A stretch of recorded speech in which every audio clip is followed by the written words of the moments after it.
A.J. Allmendinger. Mm-hmm. And this is a home track for him. And this is almost one of those, he wants it so bad that he never has the success you expect him to have at Sonoma. Yeah. And honestly, I think with where Kaulig Racing is right now with their Cup stuff and maybe even a little bit of their Xfinity stuff, they're still searching. They still have a ways to go. They're not as dominant as we have seen them been in past years. So this will be a race that AJ is going to probably put a lot on his shoulders because he feels like that he should make a difference and he should go out there and maybe carry that car a little more than what it's capable of. So it'll be interesting and fascinating to watch his performance this weekend because it is a home game, as you said. And as I just said, I think that, there's a little more expectation and pressure for himself and for Kaulig when they run on road courses because they feel like that's where we should capitalize. That's where we should be good. May I say something there? Yeah. It's interesting you bring that up because Shane van Gisbergen said he and A.J. Allmendinger put so much pressure on themselves at Portland that because that's where they needed to excel, that's where they felt they needed to excel, that's where they needed to capitalize for Kaulig Racing. And he said he felt like that was the reason he went out and made mistakes and that's the reason Allmendinger wrecked in practice was because of the pressure they were putting on themselves. And he said that once he kind of shook that pressure off and just settled into driving, then he settled down and was okay. But he said that, he and Allmendinger felt a great deal of pressure on themselves to perform at Portland. So I think Allmendinger will definitely feel that pressure again this weekend at Sonoma because SVG said he doesn't feel pressure now. Well, SVG's something else. I mean, this guy, obviously on a road course, he had a great run at COTA earlier this year, has the great run, picks up the win at Portland in the Xfinity Series, being the Xfinity Series race at COTA or at Sonoma this week. I mean, and, Allmendinger had dominated that race at Portland, but SVG comes up with the big move when he needed to. He just really he's taken this sport by storm.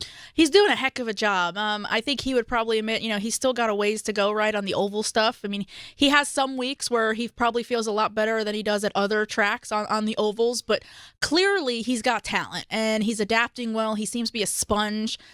He's taking to it well, and I'll say it again, just his talent level, right? Mm-hmm. He can jump in anything, it seems like, and he's going to pick it up. So he's having a heck of a season. I think he's right about where he should be for a rookie coming over here doing this, top 15 in points. He's got that win under his belt at a racetrack he should have won at, right? So that puts him in the playoffs. Now you just keep learning. You keep stacking pennies, as Corey LaJoie would say. And I feel like Shane and his team in the Xfinity Series have done that. They're doing everything right. They're doing what they need to do.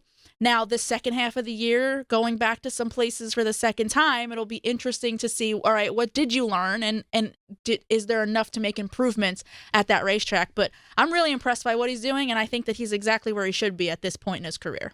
And he's got the personality to be a star. I mean, I think back, I always said if Marcus Ambrose had won a little bit more in this series, he could have been a superstar. And he couldn't get over that hump. But I think Van Gisbergen can be that guy. I think so too, and it's interesting because he said he doesn't really like to talk a lot. But I think the reason he can be that star and the reason so many people are embracing these Australian drivers has the same reason they embrace Martin Truex Jr.'s crew chief, who's from Australia, is they're so bluntly honest and they have such a way of putting things that it's just refreshing. It's refreshing to interview with them.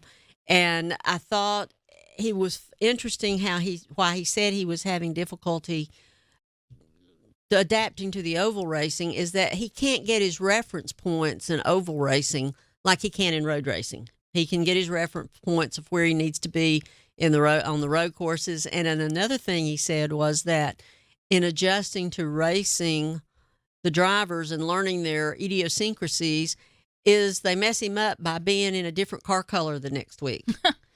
So he can't. Hey, let him really call a race on the radio. Yeah. Yeah, let him watch the Cup race with the 4 Overstock.com cars for Stewart Haas Racing. Isn't that the truth? I mean, but it's the way it is. I mean, this is the way this sport is right now, and it's very confusing. But it's fun to watch these guys come over here. And, I mean, this is NASCAR's wish to be able to have an international presence and you're reaching out across the ocean into a brand new market. Yeah.